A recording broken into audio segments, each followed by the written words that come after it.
کیا یہ درست ہے کہ وارث غازی قتل سے چند روز قبل آپ نے ایک موک ٹرائل میں حصہ لیا تھا، سرکار بنام ہیری پوٹر؟ اور زمر نے بری طرح چونک کر سامنے بیٹھے سعدی کو دیکھا۔ اس نے گردن مزید جھکا دی۔ زمر کی آنکھوں میں بے یقینی، صدمہ، دھچکا، ہر شے ابھری تھی۔ جی ہاں۔ وہ دوبارہ خلجی صاحب کی جانب مڑی تو جیسے ڈھیروں غصے کو ضبط کر رہی تھی۔ اس میں آپ نے ہیری پوٹر کو سیڈرک ڈگوری کا قاتل ثابت کروایا، کیا یہ درست ہے؟ وہ ایک موک ٹرائل تھا۔ گلابی بڑھتی آنکھوں سے وہ گہرائی تھی، مگر وہ اثر لیے بنا کاغذات کو پڑھ رہے تھے، جبکہ ہیری پوٹر کے چوتھے حصے میں درج اس واقعے کی تفصیل کے مطابق ہیری قاتل نہیں تھا، وہ ایک موک ٹرائل تھا۔ سختی سے کٹہرے کا جنگلہ پکڑے وہ ضبط کرنے کی کوشش کر رہی تھی۔ زمر، میرا آخری سوال۔ کاغذ سے چہرہ اٹھا کر انہوں نے سادگی سے پوچھا، کیا ہیری کو پروسیکیوٹ کرنے سے قبل آپ نے وہ چوتھا حصہ پڑھا تھا؟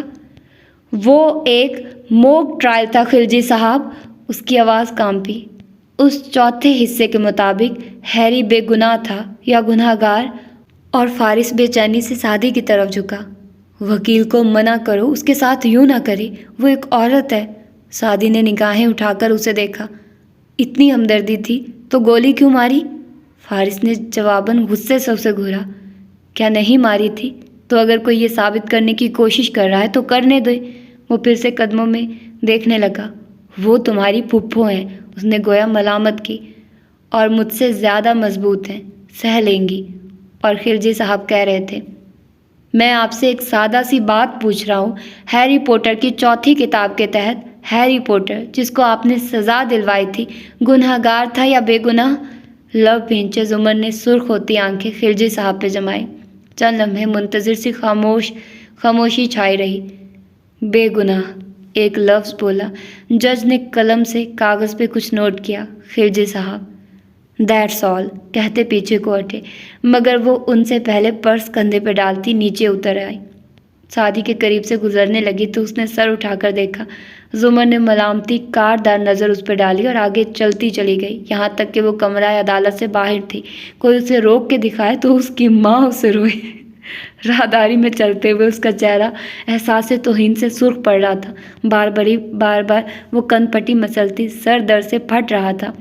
واپس اپنے آفس آئی اور اندر جو بھی بیٹھا تھا اس کو باہر جاؤ فوراً کہہ کر بھیجا اور کرسی پہ گر سی گئی۔ آنکھیں گلابی پڑ رہی تھی، سر درد الگ۔ پتہ نہیں کتنی دیر وہ ادھر بیٹھی رہی، پھر پرس اور چابیاں اٹھا کر باہر نکلی۔ راہداری میں ابھی آگے آئی ہی تھی کہ سامنے سے دو اہلکار ہتھ کڑی لگے فارس کو لے کر آ رہے تھے۔ اس کے ہاتھوں سے بندھی زنجیریں سپاہیوں کے ہاتھوں سے جڑی تھی، سماعت ختم ہو چکی تھی۔ اسے قریب آتا دیکھ کر وہ رکا، گردن ترچھی کر کے سپاہی کو دیکھا۔ نظر اسلام، تمہاری بیوی کا نام رخسانہ ہے، 4 بچے ہیں تمہارے، سیٹلائٹ ٹاؤن کے پاس گھر ہے تمہارا۔ اگر تم نے مجھے پروسیکیوٹر سے بات کرنے سے روکا تو یاد رکھنا، جس دن چھوٹوں گا سب سے پہلے تمہارے گھر جاؤں گا۔ ایک کاردار نظر اہلکار پہ ڈالی جو بے بسی سے خشک لبوں پہ زبان پھیر کر رہ گیا۔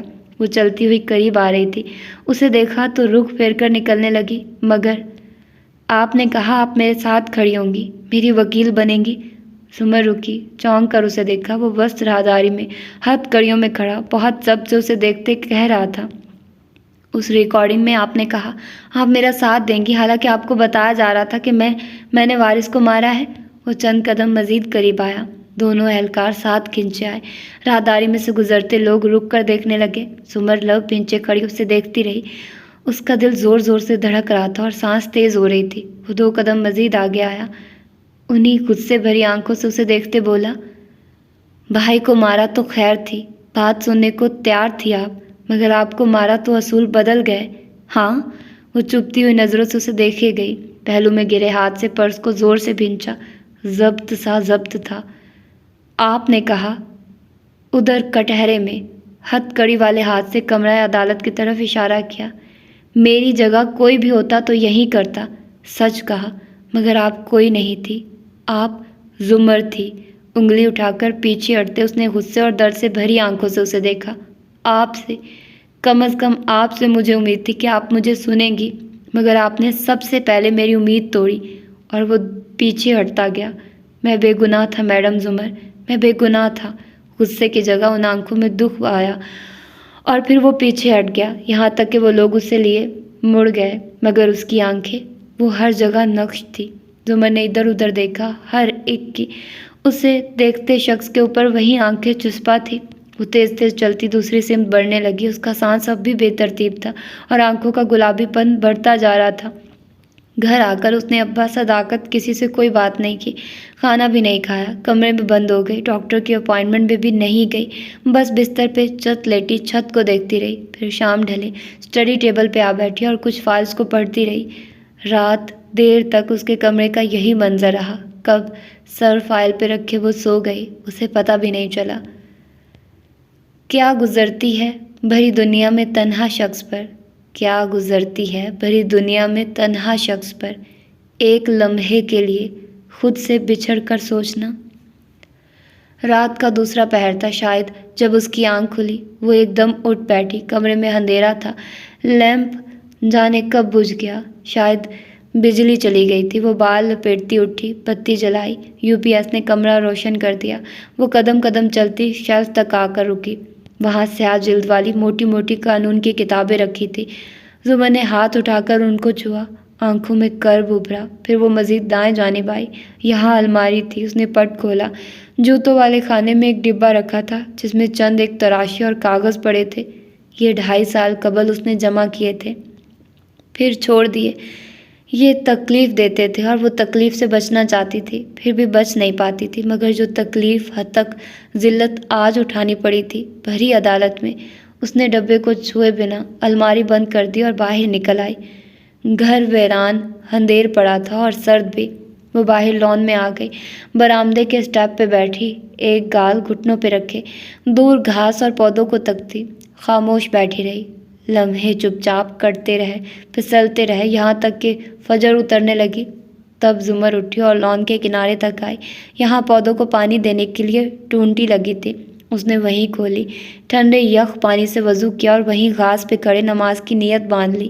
آخری سجدے کے بعد اتحیاتو پڑھ لیا اور سلام پھیرا تو دعا کے لیے ہاتھ اٹھائے، مگر پھر گرا دیے۔ چپ چاپ سجدے کی جگہ کے گھاس کو دیکھتی رہی، اس پہ انگلی پھیرتی رہی۔ سخت سردی میں بغیر سویٹر کے وہ کتنی ہی دیر وہاں بیٹھی رہی۔ وہ رات اس حوالاتی کوٹری میں بھی آنکھوں میں کٹی گئی تھی، وہ ذرا سا کونا جہاں برآمدے کی بتی کی مدھم روشنی گرتی تھی۔ آج فارس ادھر نہیں لیٹا تھا، وہ دوسری دیوار کے ساتھ بیٹھا تھا، اکڑو سر دیوار سے ٹکرائے، آنکھوں کی پتلیاں سکیڑے دور سلاخوں کے پار دیکھتا رہا۔ باہر فجر ابھی تک تازہ تھی، پہرے دار ٹہل رہے تھے، باتیں کر رہے تھے، چند ایک کوٹریوں میں سے آوازیں بھی سنائی دے رہی تھی۔ احمد جمائے لیتا، آنکھیں مسلتا اٹھ بیٹھا، پھر ادھر ادھر دیکھا۔ غازی بھائی، ادھر کیوں بیٹھے ہو، سوئے نہیں کیا؟ وہ باہر دیکھتا رہا، یقیناً وہ کچھ سوچ رہا تھا۔ احمد لبوں پہ ہاتھ رکھ کر جمائی روکتا سیدھا ہو کر بیٹھا، فارس اس سے چند قدم ہی دور تھا۔ کیا بات ہے، نماز نہیں پڑھی؟ پڑھ لی۔ اس نماز کا کیا فائدہ جس کے آخر میں کوئی دعا ہی نہ مانگی جائے؟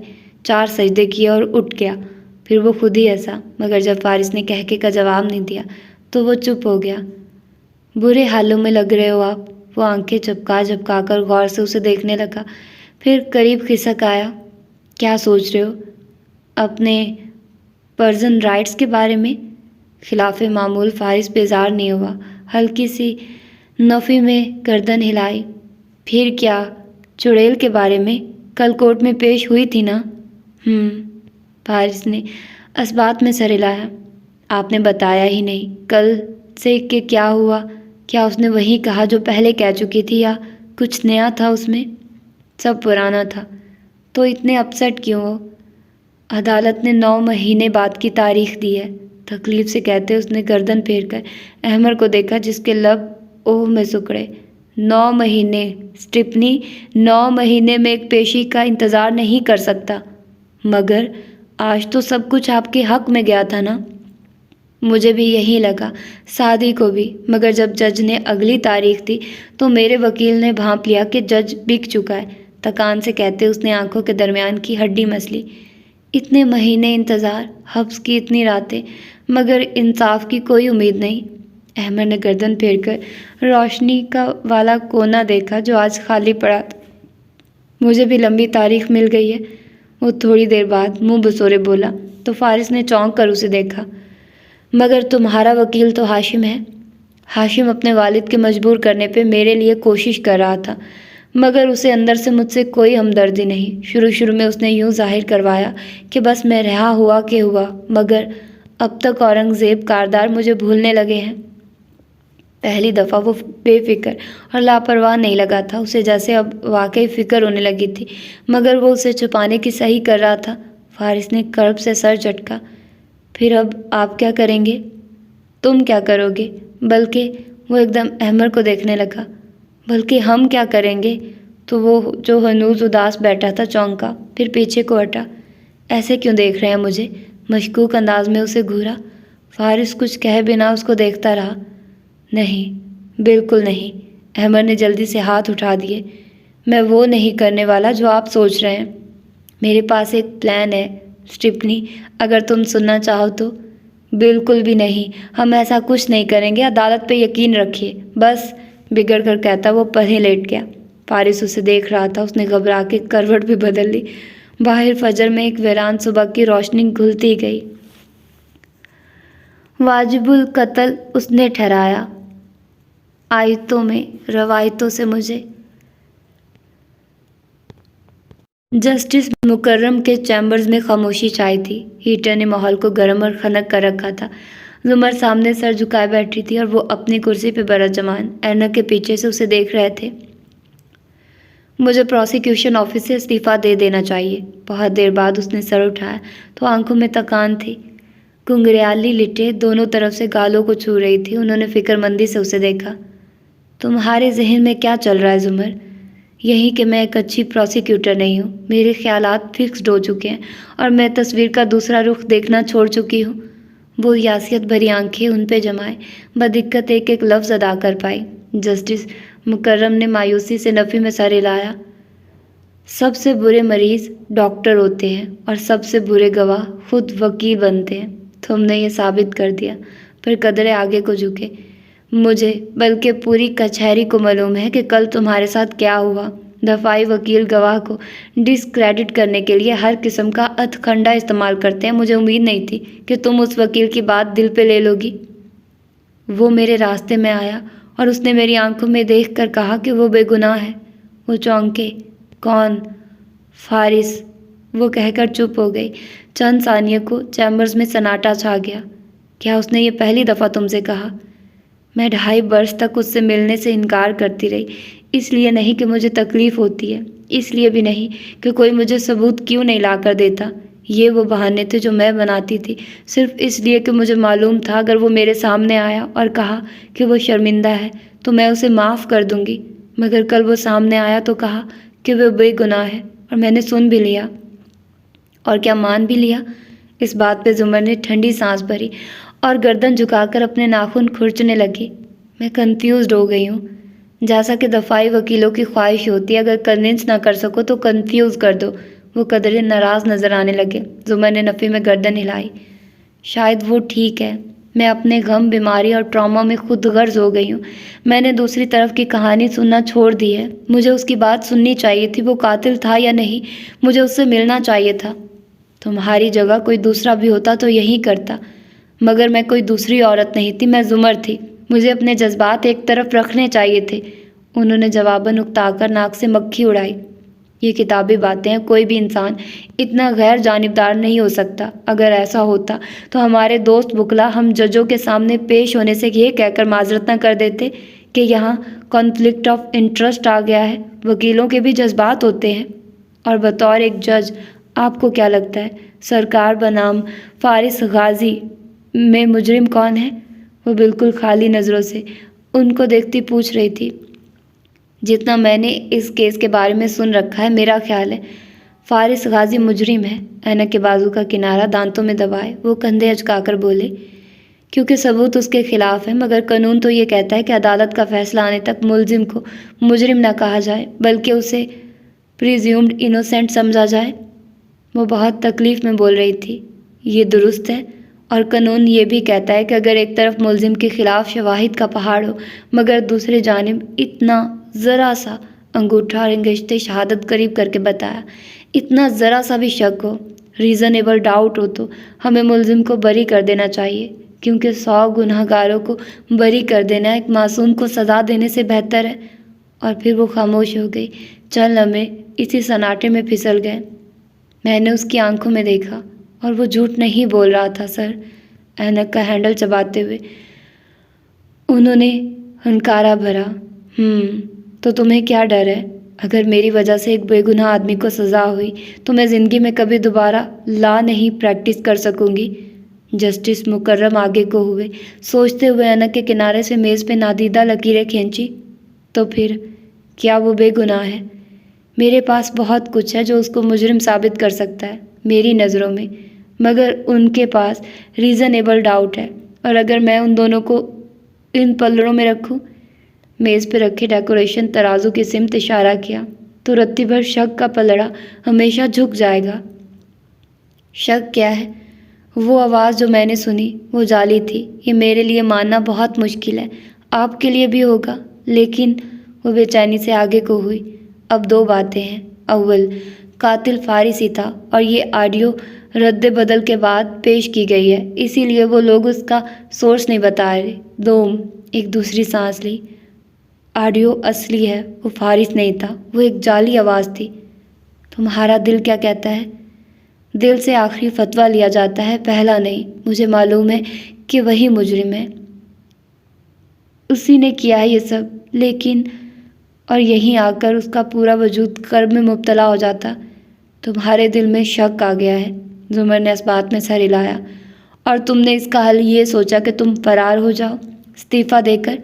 میں فرار نہیں ہو رہی، میں شاید اس کرسی کی مستحق نہیں ہوں، شاید پروسیکیوشن کی کرسی پہ بیٹھ کر میں دوسرا رخ دیکھنا چھوڑ چکی ہوں۔ جب عدالت میں اس وکیل نے یہ کہا کہ تمہارے اتنے کیسز کے فیصلے تمہارے خلاف آئے ہیں تو تم نے اسے سچ کیوں نہیں بتایا؟ اور سچ کیا تھا؟ وہ اداسی سے مسکرائی۔ یہ کہ ان کیسز میں ملزم بری اس لیے ہوئے تھے کہ کبھی گواہ ڈر گئے یا بک گئے، کبھی جج ہمت نہ کر سکے، کبھی ثبوت نہیں تھے، کبھی شک کا فائدہ دیا گیا۔ میں روز کتنے ہی ایسے کیسز میں لوگوں کو بری کرتا ہوں جہاں مجھے معلوم ہوتا ہے کہ یہ ملزم مجرم ہے، مگر میرے سامنے اتنے ثبوت ہی پیش نہیں کیے جاتے جو ان کو جیل میں روک سکے۔ پروسیکیوٹر کا کام حقائق اور شواہد سامنے لانا ہوتا ہے، اور تم ایک بہترین پروسیکیوٹر ہو زمر۔ پھر گہری سانس لے کر پیچھے ہوئے۔ رہا فارس غازی کا کیس تو اس کے خلاف اتنے ثبوت ہیں کہ تم نہ گواہی دیتی تب بھی وہ جیل میں ہوتا۔ پھر بھی اگر تمہیں لگتا ہے کہ اس کے بے گناہ ہونے کا ذرا سا بھی چانس ہے تو تم اپنی گواہی واپس لے لو اور جا کر ایک دفعہ اس کی بات سن لو۔ اگر وہ کہے کہ وہ بے گناہ ہے تو یقین مت کرنا، کیونکہ سب ملزم یہی کہتے ہیں، لیکن اگر اس کے علاوہ کوئی اور بات کہے تو دھیان سے سن لینا۔ زبر نے اس بات میں سر ہلایا اور اٹھ کھڑی ہوئی۔ تھینک یو سر، میں بہتر محسوس کر رہی ہوں، میں اپنی گواہی واپس لے لوں گی۔ گو کہ مجھے ابھی تک خود پہ یقین ہے، مگر اس کیس سے الگ ہونے کے لیے میں یہ ضرور کروں گی۔ کہتے ہوئے وہ پہلی دفعہ قدر سکون سے مسکرائی۔ وہ واقعی بہتر محسوس کر رہی تھی۔ اور یہ تھی اس کی آج کی ایپیسوڈ۔ ہوپ سو کہ آپ لوگوں کو پسند آئی ہوگی۔ تھوڑی سی کھٹ پٹ چل رہی ہے کہانی میں، بٹ سمجھ نہیں آ رہی ہیں کچھ باتیں ایز اے ریڈر، اور وہ چیزیں ہمیں سمجھ آ جائیں گی۔ ہمیں تو پتہ ہے نا کہ فارس بیچارے نے نہیں قتل کیا، لیکن اب اس کو کیسے کیا جائے گا؟ ظاہر سی بات ہے، اب وکیل کا وہ جو ہمیں پتہ ہی ہے کہ اس نے کیا کیا ہے، وہ سارا کام ہمیں پتہ چلے گا، شادی کس طرح سے کرے گا۔ تو اب یہ سارا ماضی آہستہ آہستہ پرت در پرت کھل رہا ہے ہم پر، اور شکر ہے۔ میں تو انتظار کر رہی ہوں کہ کب یہ ماضی ختم ہوگا، کب جان چھوٹے گی۔ آئی تھنک سو اگلی جو ایپیسوڈ ہوگی شاید وہ لاسٹ ایپیسوڈ ہو ماضی کی، اس کے بعد پاسٹ کبھی بھی ہمیں نہ سننا پڑے۔ آمین آمین، کیونکہ مجھے بالکل پسند نہیں آتا یار، میں بور ہو جاتی ہوں پاسٹ پڑھ پڑھ کے، لیکن وہ پڑھنا بھی ضروری ہوتا ہے تاکہ ہمیں فیوچر کی پریزنٹ کی چیزیں پتہ ہو، جیسے کہ ہمیں نہیں پتہ تھا۔ حالانکہ اس نے کہا تھا کہ حنین والا جیسے کہ واقعہ ہوا تھا کہ وہ کہتی تھی کہ اگر میں کبھی آپ کو فون کروں تو آپ پوچھیں گے کہ کون حنین، اور وہ سچ میں اس سے پوچھتا ہے کہ کون حنین۔ تو پھر ایسی چیزیں ہوتی ہیں میں کہہ رہی ہوں اس کہانی میں آپ لوگوں کو جگہ جگہ ہنٹس ملیں گے، جگہ جگہ باتیں آپ لوگوں نے نوٹ کرنی ہے، جگہ جگہ یاد رکھنی ہے، کیونکہ آگے انہی باتوں کو لے کر چلا جائے گا۔ تو خیر یہ تھی اس کی آج کی ایپیسوڈ، یہ اس کا فرسٹ پارٹ تھا، تو ہوپ سو کہ آپ لوگوں کو پسند آیا ہوگا۔ ملتے ہیں اس کی اگلی ایپیسوڈ میں جو کہ لاسٹ پارٹ ہوگا میں غارت گر کا حصہ دوم کا۔ تو ملتے ہیں اگلے پارٹ میں۔ اللہ حافظ۔